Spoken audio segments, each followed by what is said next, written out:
My name is Hilda. I'm 60 years old, and what I'm about to tell you today will forever change the way you see your own family. Just 3 days ago, my own son Damien and my daughter-in-law, Melissa, pushed my husband Henry and me off a 90-foot cliff. As I lay there broken and bleeding, I heard my husband's desperate whisper, "Hilda, don't move. Play dead." But that wasn't the worst of it. The worst was when Henry revealed the most terrible truth a mother could ever hear, a secret our children had kept for 25 years. For 4 decades, Henry and I built what we thought was the perfect family. We woke up every morning in our little suburban home where the smell of fresh coffee mingled with the sound of birds singing. I worked as a teacher at the local elementary school, and every afternoon I came home with stories of my young students. Henry had his carpentry shop where he created the most beautiful furniture you've ever seen. His hands, rough yet delicate, could transform a simple piece of wood into a work of art. We had 2 sons, Richard, our firstborn, and Damien, 5 years younger. Richard was the soul of the house, always laughing, always helping his father in the shop, always shielding me from any worries. Damien was different, more reserved, but I loved him with the same intensity. As a mother, you never play favorites, or at least, that's what I thought. On Sundays after church, the whole family would gather around our oak table, which Henry had carved with his own hands. Richard would tell us his plans to study engineering, while Damien would remain silent, just picking at the food on his plate. Life was simple but beautiful. In the evenings, Henry and I would walk the trail around our small town, talking about our dreams, how we'd watch our grandchildren grow, and how we'd grow old together in that very house. I never imagined those walks were training for the one that almost killed me. On weekends, I'd host family gatherings where my sisters, Harriet and Irene, would come with their husbands and children. The house would fill with laughter, kids running everywhere, women sharing recipes in the kitchen, while the men fixed something in the yard. Henry was my perfect partner. After 40 years of marriage, he still brought me wildflowers he'd pick on the way to work. He helped me grade my students' tests, and I would hold pieces of wood for him while he cut them in his workshop. We were a team, an unbreakable unit, or so I thought. At night, we'd sit on the porch to watch the stars, planning our future. We talked about traveling when we retired, seeing the ocean for the first time, building a smaller house once our kids started their own families. But perfect happiness, as I would discover years later, often hides the deepest tragedies. When Richard turned 20, something changed in our family. He began to argue with Damien about things I didn't understand. I'd hear them whispering in the hallway, and they'd fall silent when I appeared. Henry told me it was just brotherly stuff and that it would pass. I wanted to believe him because I needed to believe my family was still perfect. One night in October, exactly 25 years ago, Richard didn't come home for dinner. We waited until 11, then 12, then 1 in the morning. Damien was in his room, supposedly studying, but I noticed something strange in his eyes whenever I asked about his brother. Henry went out to search for him with our neighbors. They checked every corner of town, every trail, every place Richard used to go. At dawn, they found his body at the bottom of the river gorge. The police said it was an accident, that he had probably stumbled in the dark. I never questioned that version because I couldn't imagine that the truth was much more horrible. Richard's funeral was the darkest day of my life. I wore my only black dress, the same one I'd worn at my mother's funeral. Damien was strangely calm for someone who had just lost his older brother. While I cried until I had no tears left, he remained silent with an expression that now, after what I know, sends shivers down my spine. Henry never left my side all day, holding me up when my legs gave out, whispering words of comfort that I now know tasted bitter in his mouth. After Richard's death, Damien changed completely. He became more attentive, more loving, as if he were trying to make up for something. He helped me with chores, accompanied his father to the workshop, and brought me things when he saw I was sad. I thought it was his way of dealing with grief, of filling the void Richard had left behind. How naive I was. What he was really doing was building a perfect mask to hide the monster inside. The years passed, and the wound never fully healed, but we learned to live with it. Damien married Melissa, a sweet girl from the next town over, and they seemed happy. They had 2 beautiful children, and I finally felt like life was giving us a second chance at happiness. Melissa called me Mom and helped me with the housework when they visited. Damien had inherited his father's talent for carpentry and had his own business. Everything seemed perfect again, but now, lying at the bottom of this gorge with my ribs broken and the metallic taste of blood in my mouth, I understand that all that happiness was a carefully constructed lie. The first signs that something was wrong began 6 months ago when Henry and I decided to update our will. We had saved our entire lives, and between the house, the land I inherited from my parents, and our bank savings, we had nearly $200,000 to leave our children and grandchildren. It was Damien who suggested we visit the lawyer. "Mom, Dad, you're both 60 years old now. It's important to have everything in order," he told us with that smile that now seems sinister. Melissa would nod beside him, stroking my hand with those fingers that would later push me to my death. "We love you so much, and we want to make sure you're protected," she added in her sweet voice. How foolish I was to interpret those words as genuine love. The lawyer, an older man named Albert, whom we had known for years, explained the options. We could put everything in a trust, divide the inheritance among Damien's children, or simply make a traditional will. Damien insisted on naming him and Melissa as our sole heirs, arguing that they would handle the equitable distribution to the grandchildren. "Besides," he said, "you're going to need us when you're older. It's better for us to have access to the resources to take care of you properly." Something in his tone made me uncomfortable, but Henry seemed convinced. My husband, who had always been more trusting than me, accepted the proposal without much resistance. I had my doubts, especially since I remembered how Richard had always talked about helping us financially when we got older. My oldest son had plans, dreams of taking care of us when the time came.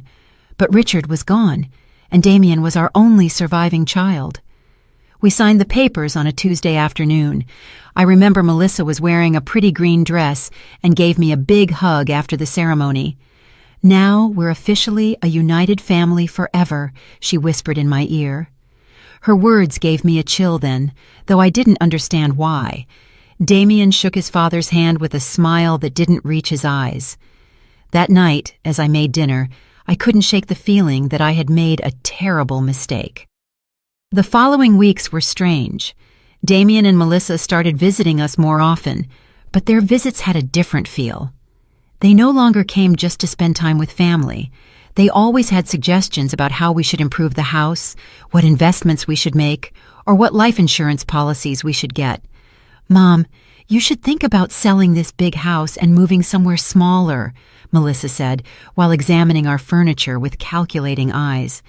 "We could help you find a comfortable apartment in town, but I loved our house. Every corner held a memory. Every room told a story of our 40 years of marriage. The kitchen where I had prepared thousands of meals for my family, the workshop where Henry created his masterpieces, the yard where our children and grandchildren had played. I couldn't imagine my life anywhere else." When I told them this, I saw a flicker of irritation in Damien's eyes that chilled me to the bone. "Mom, you're being irrational," he said in a tone he had never used with me before. "This house is too big for 2 people your age.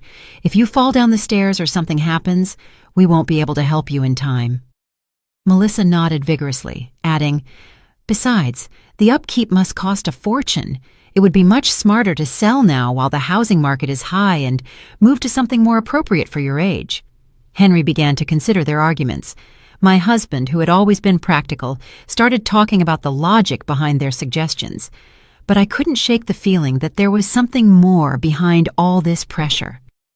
One night, after another of these tense conversations, I asked Henry if he didn't think it was strange that Damien was suddenly so interested in our financial affairs. "Hilda, he just cares about us," he replied while brushing his teeth. "Maybe we should consider his suggestions. We're not as young as we used to be." But I saw something in my husband's eyes, a shadow of doubt he didn't want to acknowledge. Now I know that Henry already had his suspicions, that he had started to connect the dots that I didn't even know existed.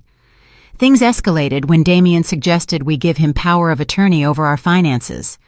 "It's just for precaution," he explained, while Melissa prepared tea in our kitchen as if she owned the place. "If one of you gets sick or has a health issue, we can manage your affairs without legal complications." The way he said it, so naturally, so logically, it almost convinced me. But there was something about his insistence that made me nervous. I couldn't sleep that night. I stayed awake staring at the ceiling, listening to Henry's breathing beside me, trying to understand why I felt so uneasy. The next day, I decided to call my sister Harriet for advice. Harriet had always been sharper than me, more suspicious of people's intentions. When I told her about Damien's pressure, she was silent for a long moment. "Hilda," she finally said, "doesn't it seem strange to you that Damien is so anxious to control your money? I mean, he has his own business, he's doing well financially. Why would he need so much control over your finances?" Her words hit me like a slap. She was right. Damien had never seemed to have financial problems, had never borrowed money, had never shown any signs of needing our financial help. That afternoon, when Damien came for another of his talks about our future, I decided to confront him directly. "Son," I said as we sat in the living room, "why is it so important for you to have control over our financial affairs? Your father and I are still in our right minds." His reaction was immediate and telling. His face hardened, and for a moment I saw something in his eyes that reminded me of someone else, something cold, calculating, and dangerous. "Mom, it's not about control," he responded in a tense voice. "It's about love, care, and family responsibility." But the way he said family responsibility sounded more like a threat than an expression of affection. Melissa, who had been silent until then, intervened with her sweet but firm voice. "Hilda, we just want what's best for you. It's painful to see you worry about things we could easily handle." That night, after they left, Henry and I had our first serious argument in years. He thought I was being paranoid, that I was looking for problems where there were none. I insisted something wasn't right, that our son's behavior had changed too much. "Henry," I said as we washed the dishes, "do you remember what Damien was like before Richard died? He was different, more distant, more... I don't know how to explain it, but there was something about him that scared me." My husband stopped washing the plate in his hands and looked at me intently. In his eyes, I saw something I hadn't seen before. Recognition. "Hilda," he said in a very low voice, "there are things about Richard's death that I never told you." My heart began to pound so hard I thought it would beat out of my chest. Henry's words hit me like a lightning bolt. "What about Richard's death?" I asked with a trembling voice. My husband sat heavily in one of the kitchen chairs, the same table where we had shared thousands of family meals, where Richard used to do his homework, and where Damien had always remained silent. Henry ran his hands over his face as if he were trying to erase the memories that had tormented him for 25 years. "The night Richard died," he began in a broken voice, "Damien wasn't in his room studying like he told us. I saw him leave the house around 8 o'clock. I followed him because something about his attitude worried me. He'd been very strange those days, more aggressive, more resentful." My husband paused, looking at his hands as if the terrible truth he had kept for so long was written on them. "I saw them arguing by the gorge, Hilda. I heard them screaming horrible things at each other." My world began to spin. "What were they arguing about?" I whispered, even though part of me no longer wanted to know the answer. Henry looked up, and I saw tears in his eyes, tears he hadn't even shed at our oldest son's funeral. "About the inheritance, Hilda. Damien was furious because Richard was the oldest, because according to family traditions, he would inherit most of our assets. But there was something more, something about money that Richard had found." "What money?" I asked, feeling the ground vanish beneath my feet. Henry sighed deeply before continuing. 3 days before he died, Richard came to talk to me in the workshop. He had discovered that Damien had been stealing money from the family savings account. Small amounts at first, but then larger sums. Richard had proof. He'd been investigating for months. My mind refused to process what I was hearing. My youngest son, the one who had been so attentive after Richard's death, the one who helped and cared for us, had been stealing from us since before his brother died. "Why didn't you ever tell me?" I accused Henry, feeling the betrayal multiply twofold. "Because when I got to the gorge that night, it was already too late," he replied in a choked voice. "I saw Damien standing next to Richard's body. Our youngest son was trembling, crying, and repeating over and over, 'It was an accident! It was an accident!' He looked at me with those desperate eyes and begged me to help him. 'Dad,' he said, 'Richard tripped when he was trying to hit me. I just defended myself and he lost his balance.' Tears ran down my cheeks uncontrollably. 'But you believed him,' I murmured, even though I already knew the answer. Henry nodded slowly, with an expression of guilt that had gnawed at him for decades. 'He was my son, Hilda. My youngest son was asking for my help, and Richard was already dead. I couldn't bring one back to life by destroying the other. I thought it was really an accident, that Damien had learned his lesson, that he would become a better man after this.' 'And the stolen money?' I asked, needing to know every detail of this nightmare. Damien promised he would pay it back little by little, that he had taken the money to invest in a business that had gone wrong. He swore he would never do something like that again. And I believed him, Hilda. God forgive me, but I believed him because I needed to believe my son wasn't a killer. I got up from the table, stumbling, holding onto the wall so I wouldn't fall. Everything I had believed about my family, about my surviving son, about the last 25 years of my life, was a lie. 'Did he pay the money back?' I asked, although I already knew the answer from the look on Henry's face. 'Never,' he replied. 'In fact, he kept stealing. Small amounts that I pretended not to notice, because confronting him would mean admitting I had covered up a murder. I became his accomplice, Hilda. Every time I stayed silent, every time I pretended not to see the bank accounts dwindle, I became more of his accomplice. The horrible reality began to take shape in my mind. That's why he's so interested in controlling our finances now,' I murmured. 'It's not because he cares about us. It's because he wants to finish what he started 25 years ago.' Henry nodded gravely. 'And there's something else, Hilda. Something I just discovered a few weeks ago.' 'What else could there be?' I asked, feeling like my heart couldn't take any more revelations. Henry went to his desk and pulled out some papers he had been hiding under other documents. 'I've been discreetly investigating Damien's finances. His carpentry business isn't doing as well as he wants us to believe. In fact, he's on the verge of bankruptcy.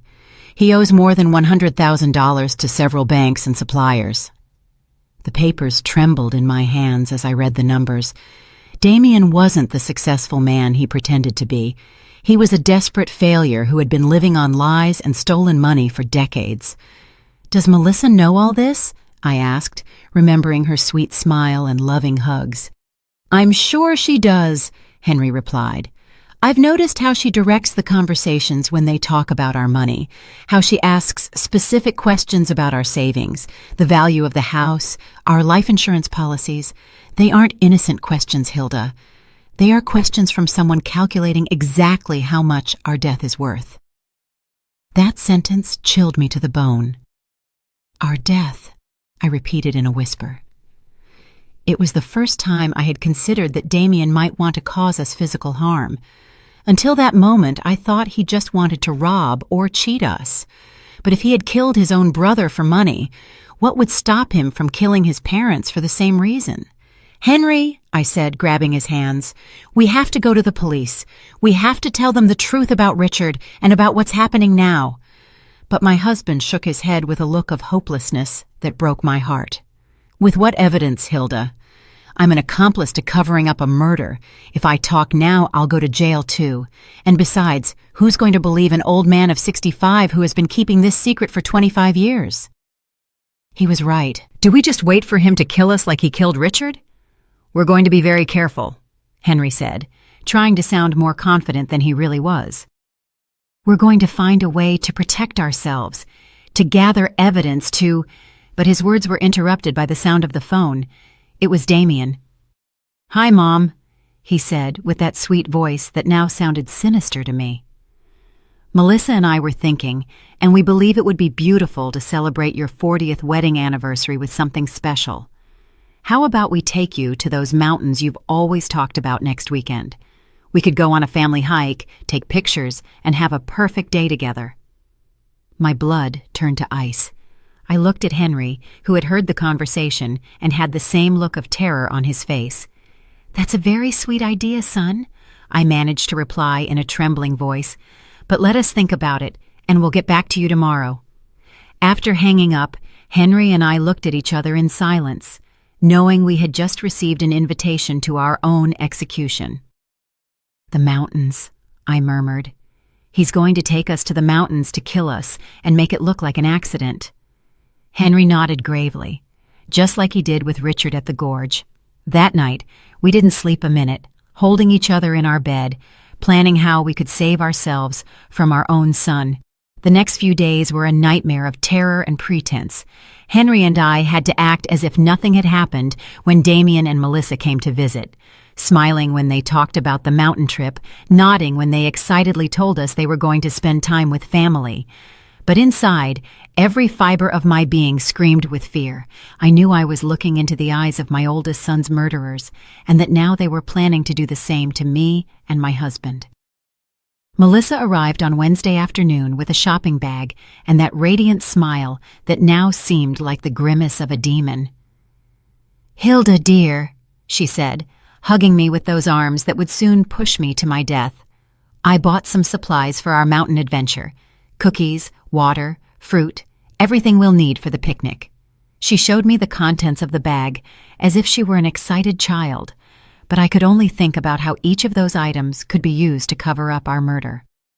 "I also brought my new camera," she added, pulling out an expensive digital camera. "I want to capture every moment of this special day. They're going to be photos we'll treasure forever." The irony of her words made me sick. The only photos she would take would be of our broken bodies at the bottom of some cliff, if anyone ever found us. Damien appeared behind her, carrying a new-looking hiking backpack. "Dad," he said to Henry with feigned enthusiasm, "I bought all the necessary equipment for a safe hike. Ropes, harnesses, lanterns, a first aid kit." Every word that came out of his mouth sounded like a cruel mockery. Safety equipment to plan our murders. The perversity of the situation made me dizzy.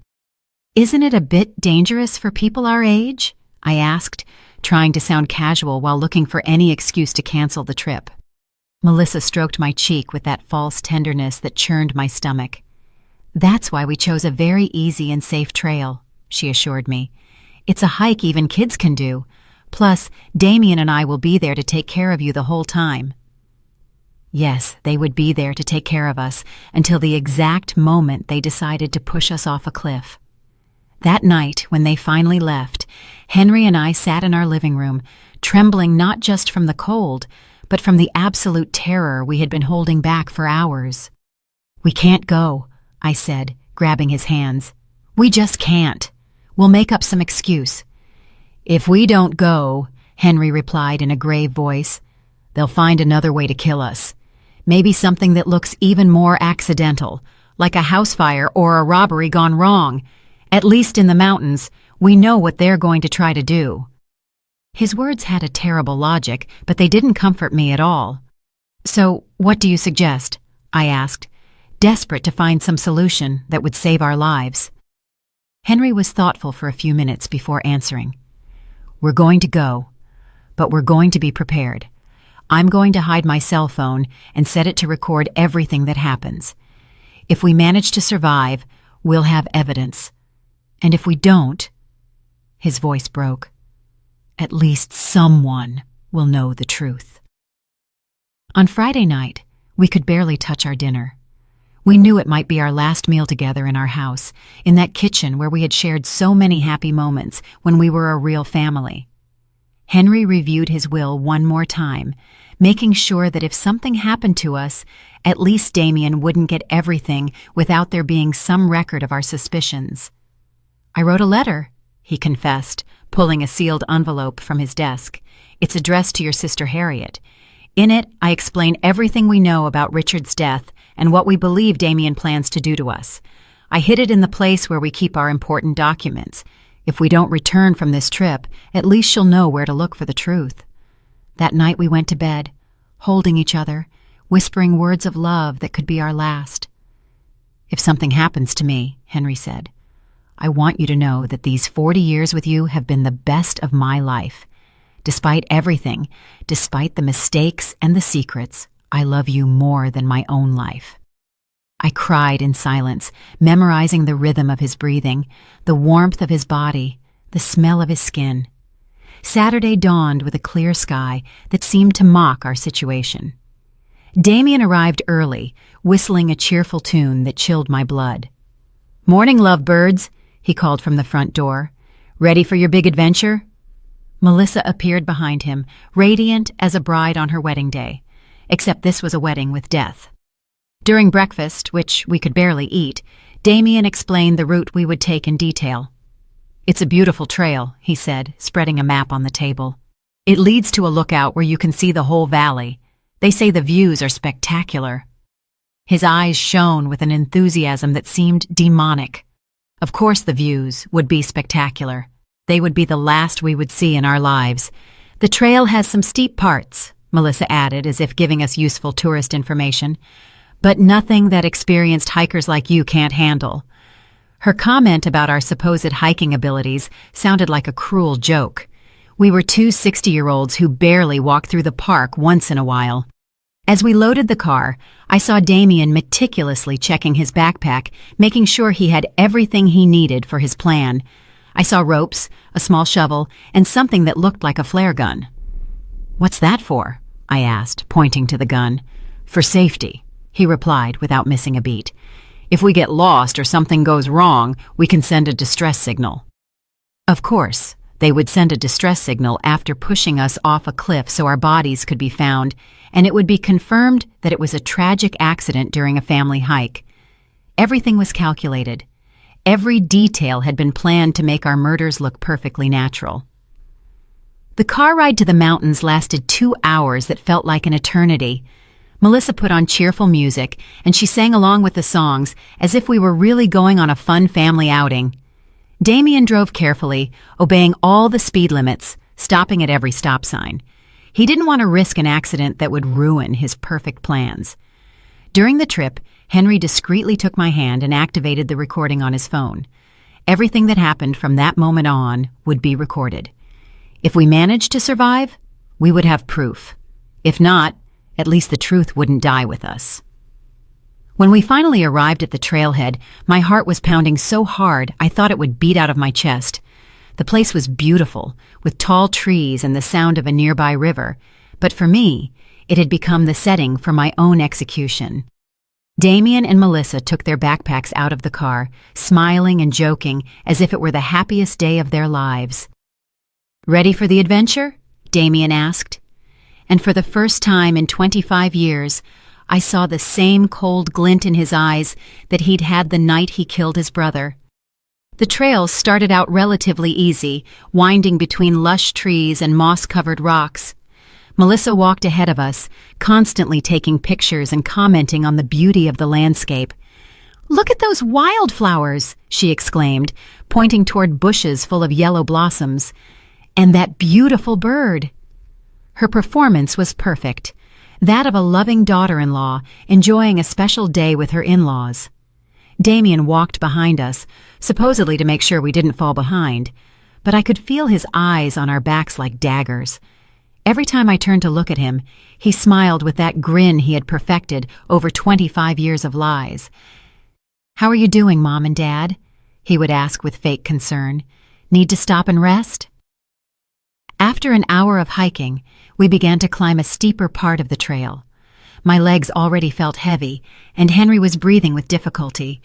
We weren't used to this kind of exercise, and our murderous children knew it perfectly. They had chosen a route that would physically exhaust us, making us vulnerable for when the time came to execute their plan. "We're almost at the lookout," Melissa announced. Although according to the map I had seen at home, we still had at least another hour of hiking. Her lie confirmed that they had no intention of reaching the real lookout. The place where they planned to kill us must be much closer. During the hike, I tried to memorize every detail of the trail, every tree, every rock that could serve as a reference if I managed to survive, and needed to explain to the police exactly where everything had happened. Henry was doing the same, and we occasionally exchanged glances loaded with terror and determination. We knew we were walking toward our deaths, but we also knew it was our only chance to get evidence against our murderers. "Oh, look at that!" Melissa suddenly shouted, pointing to a rock formation that loomed to our right. "That cliff has an incredible view. Why don't we climb up there to take some special photos?" My blood ran cold. There it was, the place they had chosen for our murder. The cliff rose about 90 feet above the main trail, accessible by a secondary path that seemed much more dangerous than the one we had been following. The rocks were loose. There were fewer trees to grab onto in case we stumbled. And from the top, you could see a precipice that fell into a deep gorge full of jagged rocks. "I don't know if that's a good idea," I said, trying to sound casual. "That trail looks pretty dangerous for people our age." But Damien had already started walking toward the turnoff, carrying his backpack full of safety equipment that I knew he wouldn't use to save us. "Come on, Mom," he said with that voice he used when he was a kid and wanted to convince me of something. "It'll only take a few minutes. Besides, Melissa's right. The photos from up there are going to be spectacular." The way he said spectacular made me tremble. They would be spectacular for whoever saw them afterward, as evidence of our accident.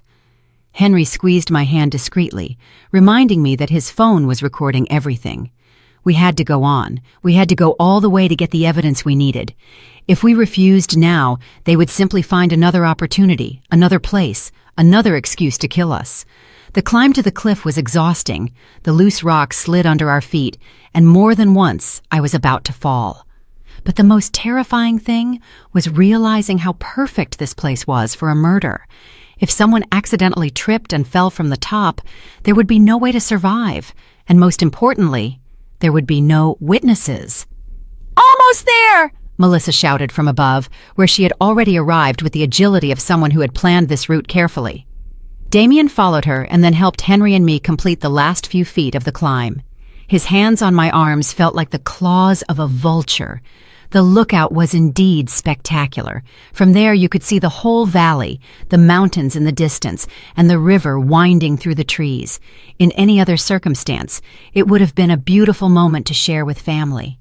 But knowing what I knew, the place seemed like the perfect setting for a nightmare.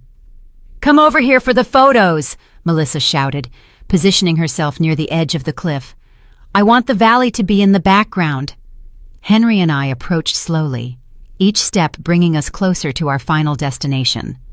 I could see Damien strategically positioning himself behind us, calculating angles, measuring distances. "Perfect!" Melissa exclaimed, raising her camera. "Now hug each other and smile." Henry and I hugged, probably for the last time, while she took picture after picture. Every flash of the camera seemed like a lightning bolt, announcing the storm that was about to come. "Take one more," Damien suggested, moving closer to us. "But this time, stand back a little so the landscape looks better." One step back meant being exactly on the edge of the precipice. Henry and I exchanged a look. The time had come. We moved back as we were told, feeling the solid ground disappear under our feet and only the emptiness of the abyss remaining behind us. Melissa raised the camera one more time, but this time I saw something different in her eyes. There was no longer any need to pretend. The mask had fallen. "Smile," she said in a voice that was no longer sweet at all. "This is going to be your last photo." At that moment, Damien lunged toward us with his arms outstretched.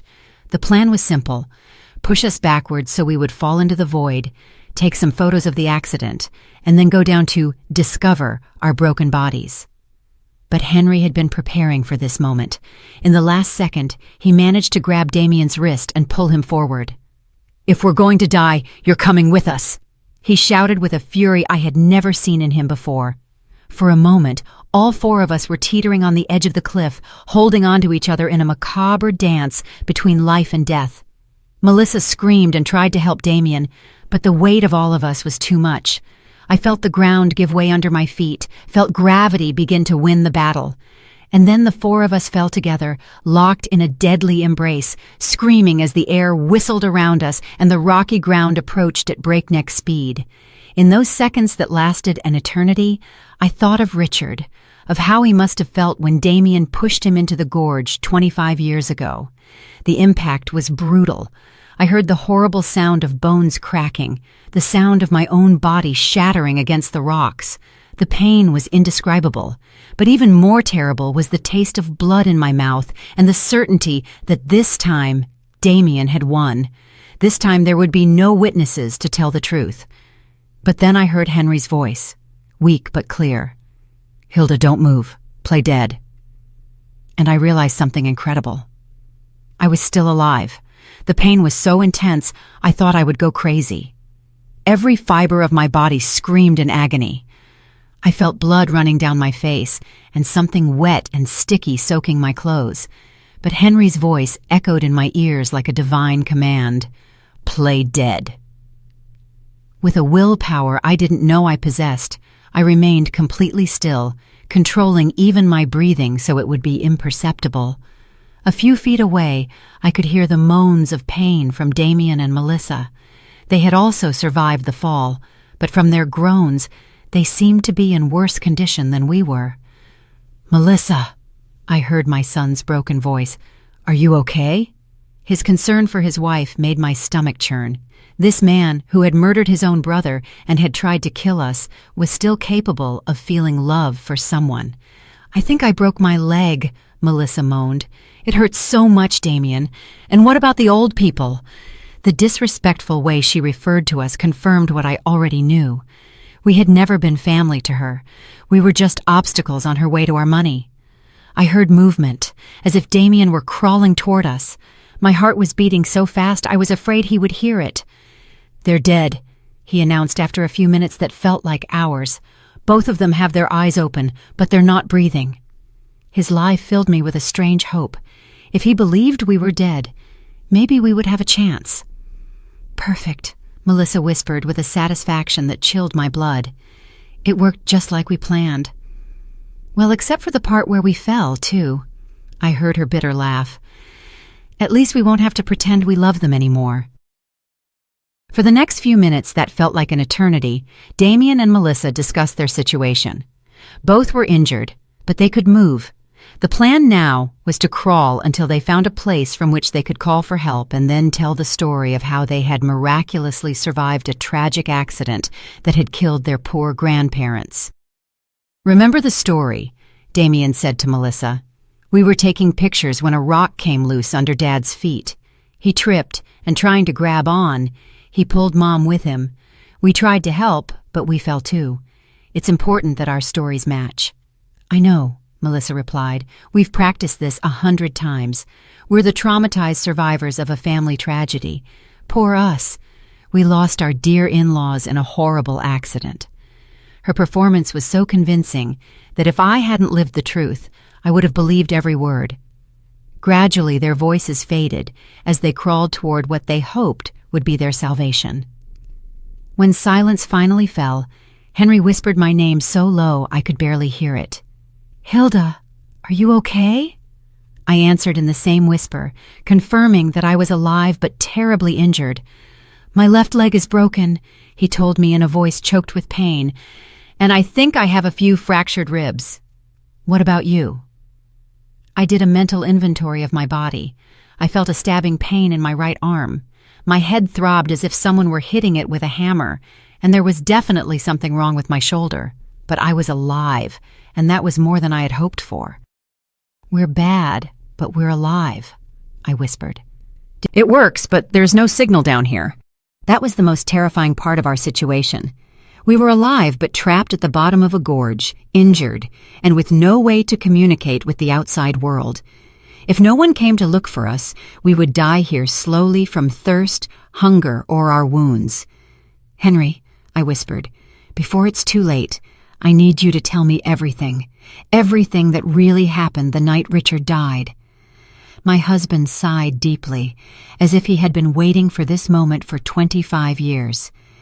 "That night," he began in a trembling voice, "Richard came to find me in the workshop. He was furious. He had papers in his hands, bank statements. He showed me evidence that Damien had been stealing money from our accounts for months. Small amounts at first, then larger sums. Richard had been investigating because he had noticed discrepancies in our savings." The physical pain mingled with the emotional pain as I listened to the truth that had been hidden for decades. "Richard wanted to confront Damien that same night," Henry continued. "I tried to calm him down, to convince him to wait until the next day, but he was determined. He said he couldn't sleep knowing his younger brother was stealing from us." "And you followed him?" I asked, even though I already knew the answer. "I followed him because I was afraid of what might happen. I knew Richard's temper when he got angry, and I also knew... Well, I had noticed something strange about Damien lately, a coldness that sent shivers down my spine." "When I got to the gorge," Henry continued, "I found them screaming at each other. Richard had the papers in his hand, waving them in Damien's face. 'You're a thief!' he was yelling. 'You're stealing from our own parents!' Damien denied everything. He said Richard was crazy, that he was making things up." My heart raced as I imagined the scene. My two sons facing off in the dark, one accusing the other of betrayal. "What happened next?" Henry paused for a long time before continuing. "Richard told him that if he didn't return the money and confess everything to us, he would tell us the truth himself. Damien went berserk. He yelled that Richard had always been the favorite, that he had always had everything easy, that it was time for things to change." And then Henry's voice broke. "Damien pushed Richard. It wasn't an accident. He pushed him with all his strength, deliberately. I saw Richard trying to keep his balance, saw his arms flailing desperately, looking for something to grab onto. But it was too late." Tears streamed down my cheeks, mixing with the blood from my wounds. "Why did you never tell me the truth?" Henry sighed deeply. "Because when I got to where Damien was, he was crying, trembling, telling me over and over that it had been an accident, that he hadn't meant to do it. He begged me not to tell you anything, that he couldn't lose you too." "But you knew it was a lie," I murmured from the bottom of my heart. "Yes, but he was my son, Hilda, my only surviving son. How could I turn him over to the police? How could I destroy what was left of our family?" His justification hurt as much as my physical injuries.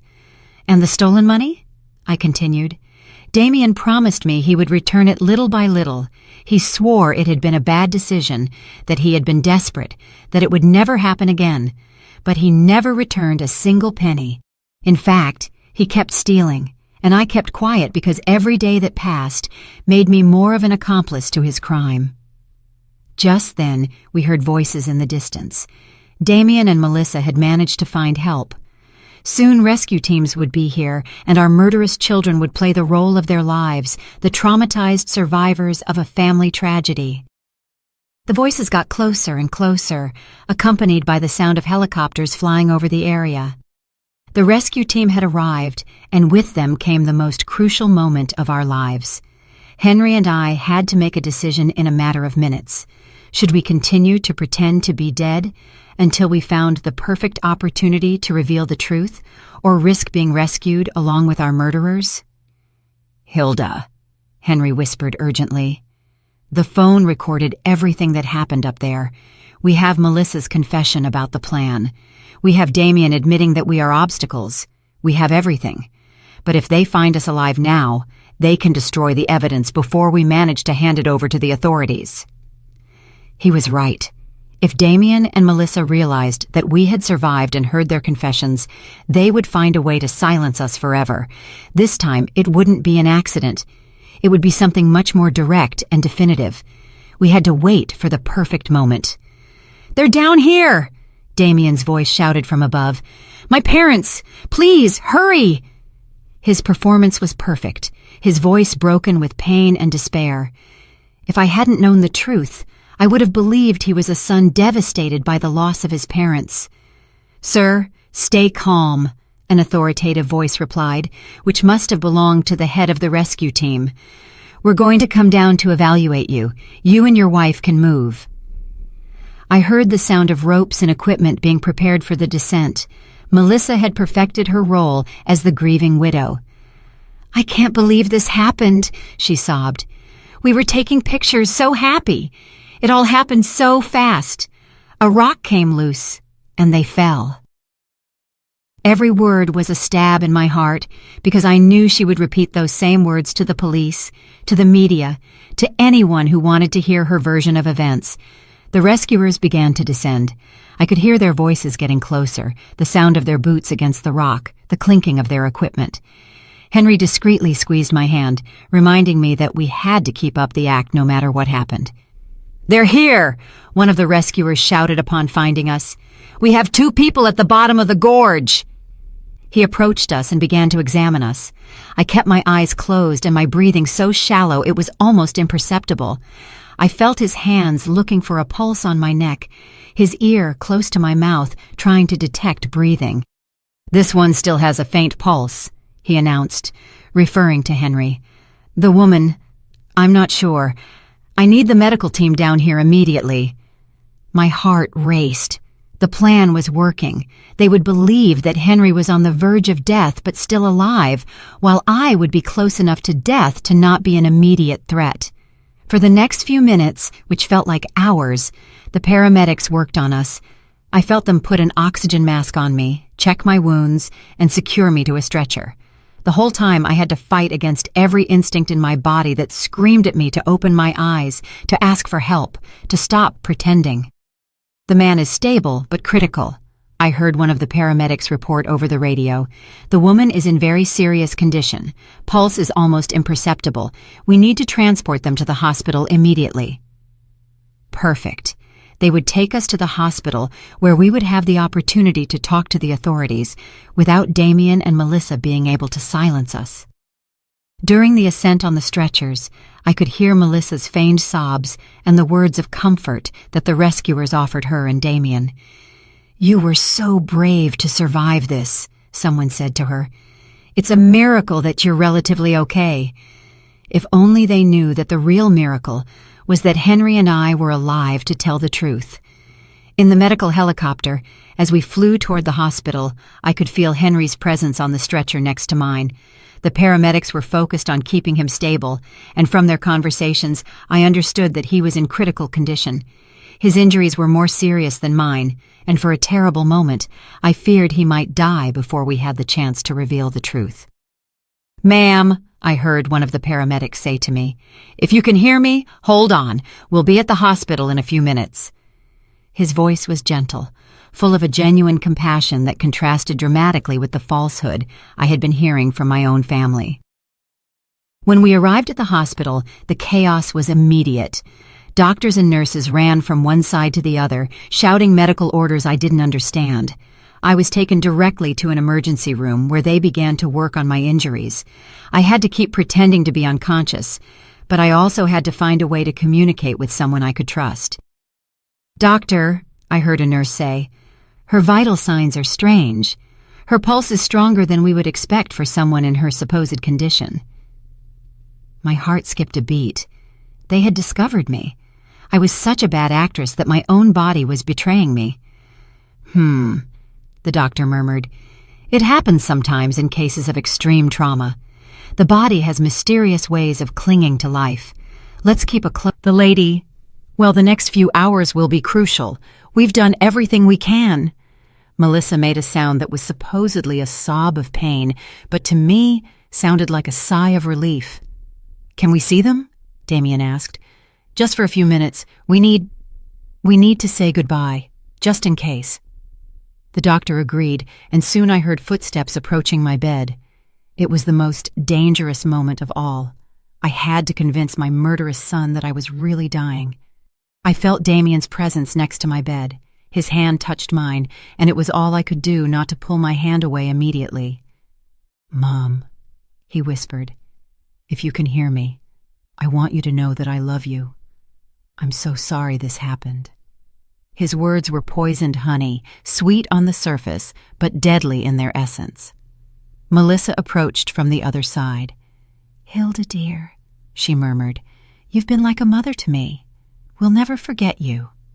Liar. The only reason they wouldn't forget me was because they would have to live with the knowledge that they had murdered me. But then Damien leaned closer to my ear and whispered something that chilled my blood. "I hope you've learned your lesson, Mom. You should never have asked so many questions about our finances. Some truths are better left buried, just like Richard." At that moment, I knew our plan had worked.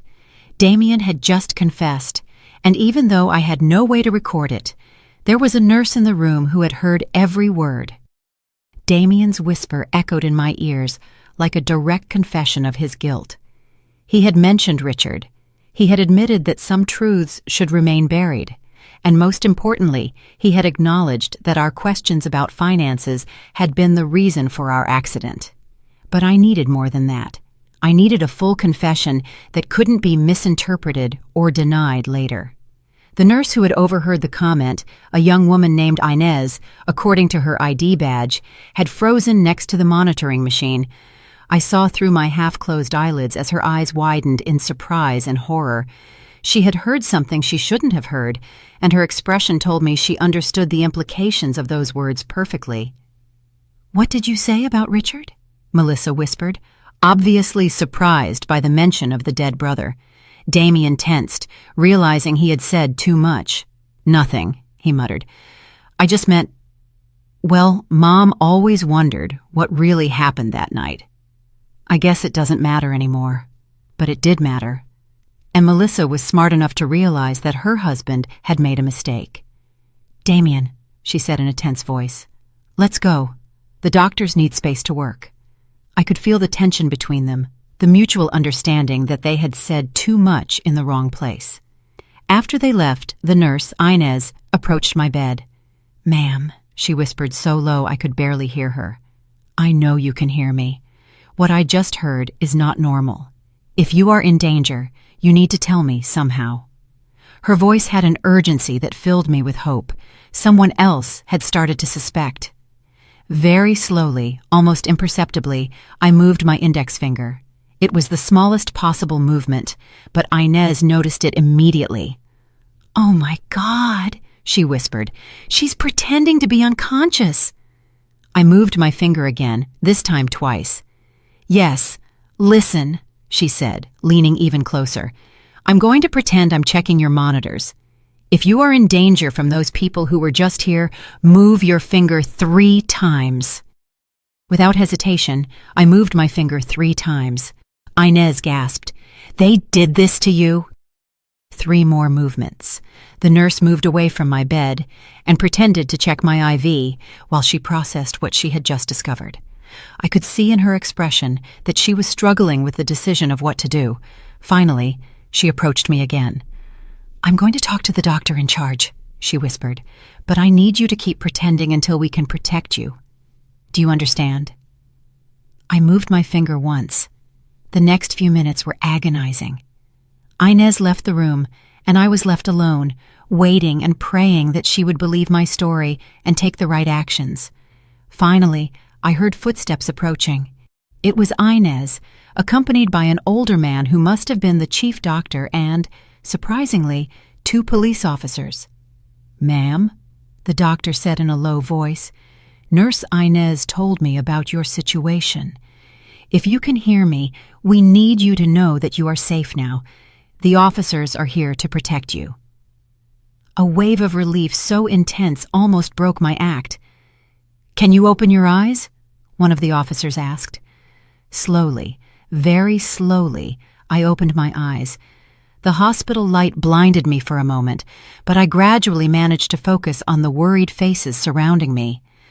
"Thank God," Inez murmured. "I thought I was going crazy."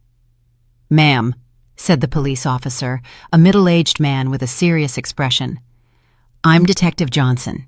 We understand you may be in a very dangerous situation. Can you tell us what really happened on that mountain?"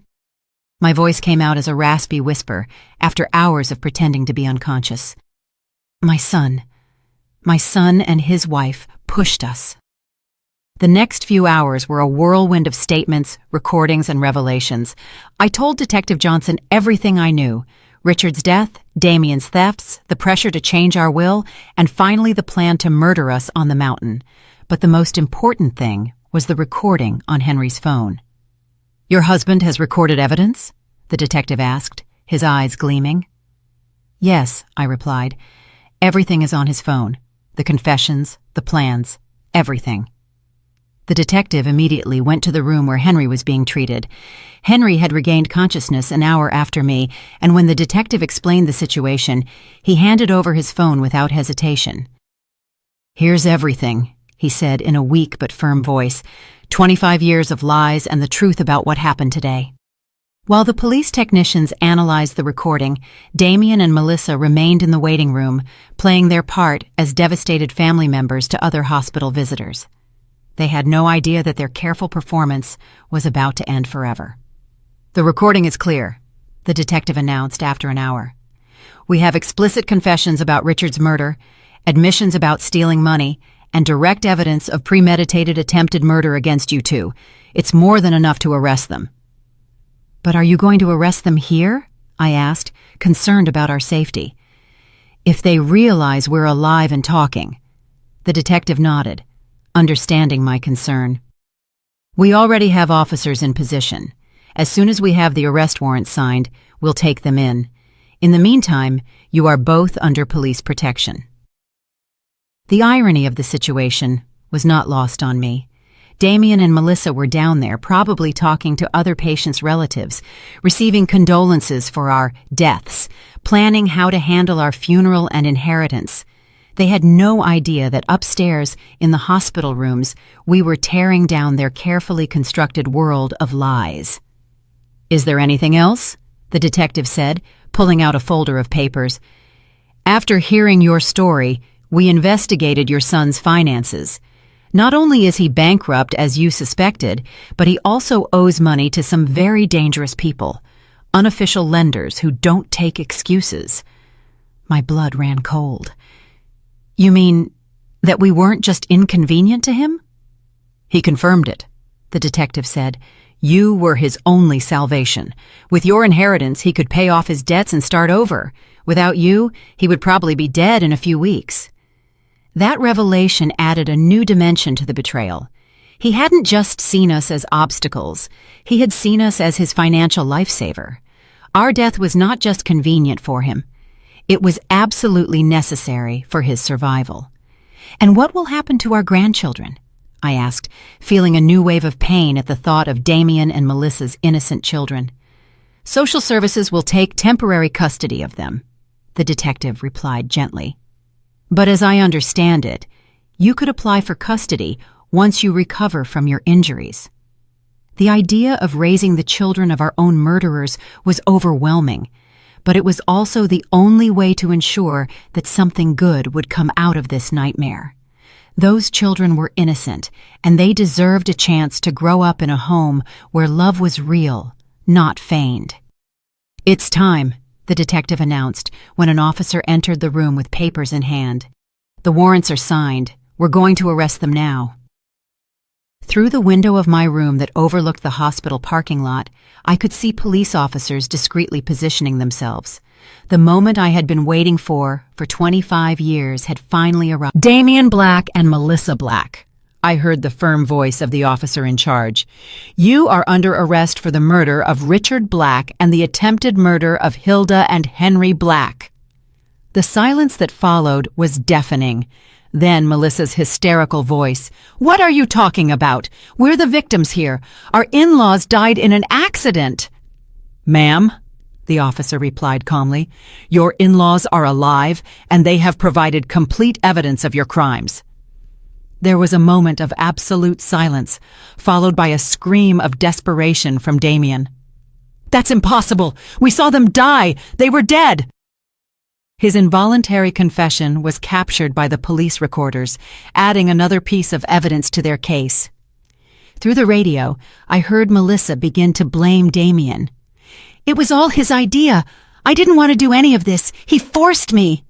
And Damien, in desperation, screamed, You were the one who suggested the cliff. You planned all of this. In a matter of minutes, the alliance that had lasted for years fell apart as each one tried to save their own skin. Detective Johnson returned to my room an hour later with an expression of satisfaction mixed with sadness. They're arrested and on their way to the station, he informed me. They're both trying to blame each other, which only strengthens our case. But there's something else I need to tell you. What else? I asked, though I wasn't sure my heart could handle any more revelations. During the arrest, we found this in your son's backpack, he said, showing me a small digital recorder. Apparently, he had been recording his conversations with you and your husband for the past few weeks, probably looking for evidence that you suspected something. My blood ran cold. What does that mean? The detective sighed. It means he knew you were starting to discover the truth.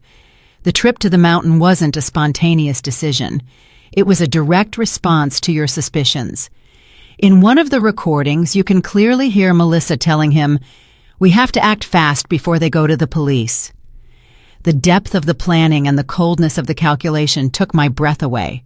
They hadn't just planned to kill us.